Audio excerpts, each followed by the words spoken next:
Hey, my name is Louisa Nixon. I'm a transformation coach here in Brisbane, Australia.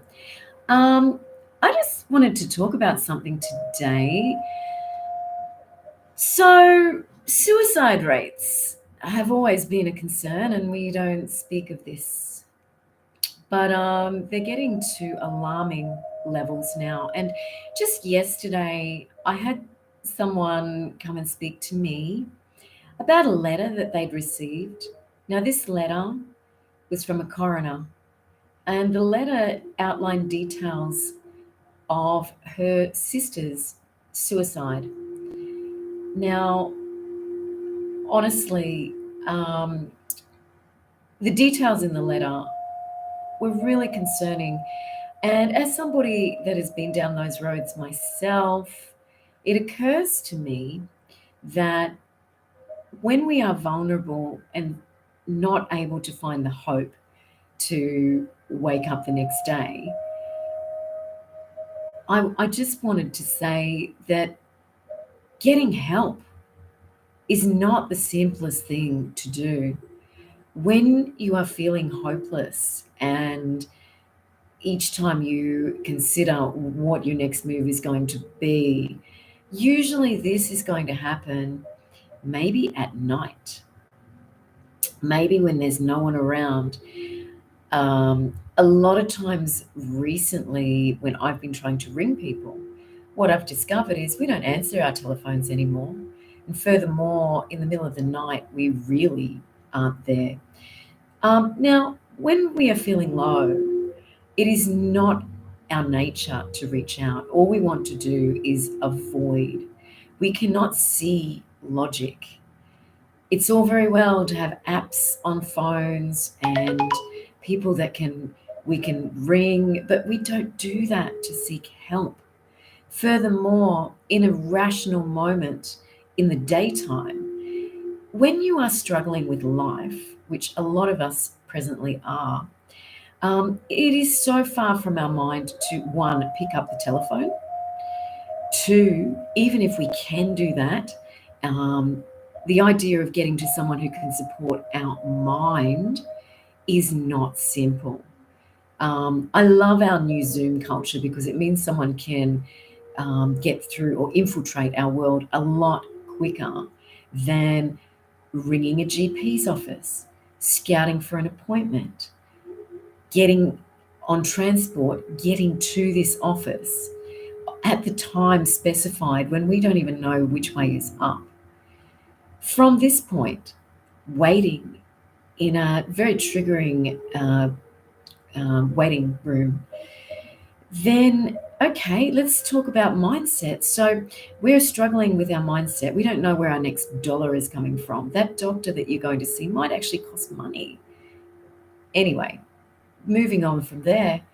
Okay, 6 sessions of mental health support.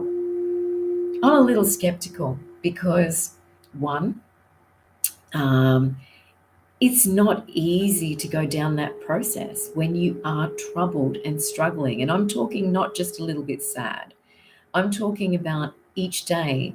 You might be at home like I was, Googling best way to leave the planet because you can't think of a way to problem solve where you're at, regulate your emotions, and get to the other side.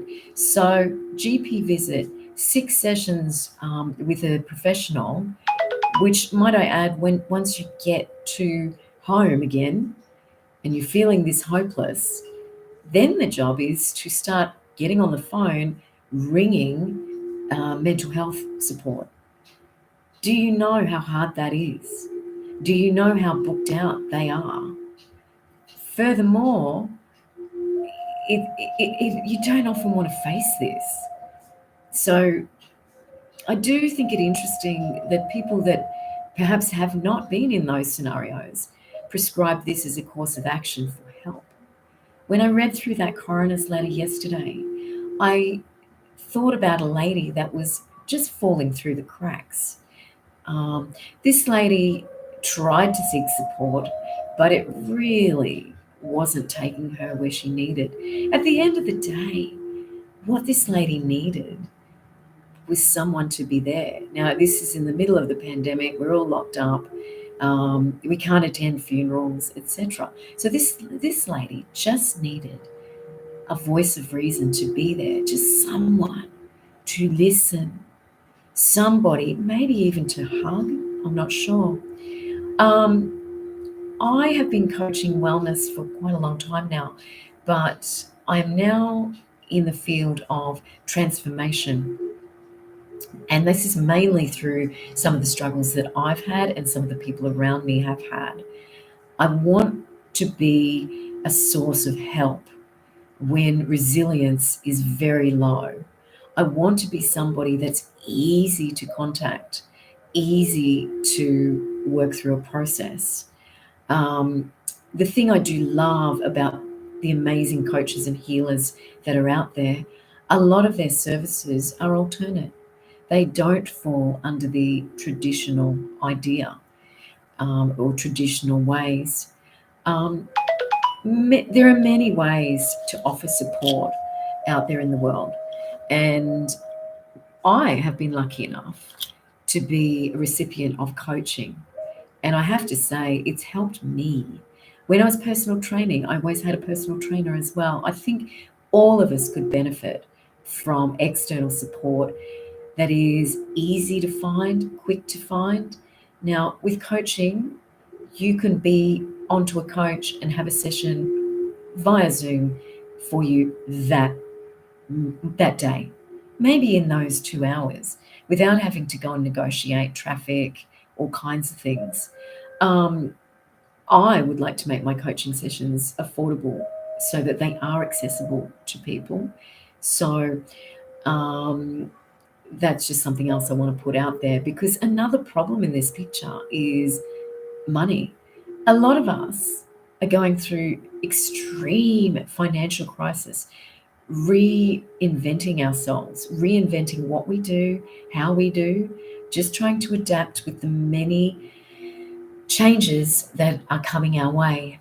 Now, there's heaps of good stuff too in all of this, but I'm talking about people that are falling through the cracks, people that are trying to come up against an already overloaded and struggling system that a lot of the time doesn't even address what the problems are. So, I want to talk a little bit about building resilience. Just in the traditional ways, I wanted to talk about self awareness. Now, that's one big problem. When our mind is struggling, our self awareness and our decision making processes are very, very hindered. This is where support from others, though the right others, is crucial. And we're not going to ask you to come. We are at our lowest. We don't want to see you. It takes someone with extreme compassion to be able to be patient for this person who is very resistant. So, key in this is just being with someone and listening to them. Let them know they are valid. Give them, hold space for them. It's the best thing you can do. Don't tell them what to do or what they should be doing. Just hold them, listen to them. It is the most valuable thing you can do. Insight will come much later, but insight is important. Mindfulness is another handy skill to learn when we are trying to get on top of our um, just when we're trying to get on top of our mental health. Mindfulness and the techniques that are involved there, again, this is where coaching can be helpful. And a lot of people are resistant to help. They don't know what a coach does. They don't even know what a psychologist or psychiatrist does. They're not aware. So I want to say to you, coaches don't tell you what to do. You already have the answers inside. Coaches will hold space and they will give you direction and guidance on the things that are going to help you. So far we've talked about self-awareness, then we've talked about mindfulness. In my coaching with mindfulness, I talk a lot about breathing, just basics, breathing. Meditation, a big one. Again, we need help with this. We don't know how to do these things just on our own. Self-care. Now, when you're hating yourself, self-care goes out the window. But when you're in a more stable ground, these are other avenues that coaching can guide you to. And it's not boot camp or anything like that, just normal things like being caring for yourself, making sure you get enough sleep, making sure there's food for you to eat. Um, there's a whole pile of things, but they're the sort of things that coaching can assist with. Um, Another thing is positive relationships. Now, some of us are great at forming connections and fostering those connections and getting deep into those. But in my experience, I've found that this is a real skill, and a lot of us are going to need help with it. A lot of us aren't off in workplaces just able to make friends or have chats. A lot of us are not relating to others very well. Again, a good coach can guide you down these roads, guide you into the directions that will give you more balance. Um, the 5 people that you're spending time with can really add value to you, or maybe not. So, when you are in control and aware of these things, do be aware of the people that are around you. And the last thing I wanted to talk about today in building resilience is purpose. Now, most of all, what I've discovered in coaching is working with someone who is able to hold space for you helps you understand that you do have a purpose. You do have unique gifts that are valuable to this planet. But along the way, we can forget. And in the last few coaching sessions I have performed, that's been a real big one. I've been speaking to people that have forgotten the things that they are good at, the things that light them up, and in turn, their purpose. They don't even know why they're here. So I want to say that if you are out there really dealing with some battles, and I'm hearing a lot of different battles going on at the moment, to the people who are doing it great, that's fantastic. But there are a whole pile of people that we need to reach out to.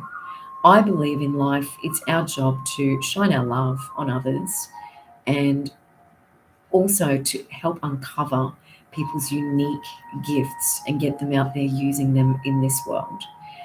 Resilience can be built, but support is what we need to just start to work on the people that are falling through the cracks, that it takes 2 years for a coroner to write a report on. The system is overloaded, it is broken. There is still a horrible stigma around mental illness. In workplaces, I've explained to people that I am a suicide survivor, and this is met with understanding at the time, but there is judgment. It still exists. We need to talk about this more, and we need to get pathways to help in people that are struggling. We need to make them easy, and we need to talk about what psychology is, what coaching is, what the differences are. If any of this has resonated with you, please don't forget all the normal avenues, Lifeline, Beyond Blue. But I'm going to put a link in this video to my transformative coaching business. If I can be there for you at all, please do reach out and contact me. My aim is to just shine compassion on the world and be there for people. Be kind and help them with health, wealth, and love. Take care.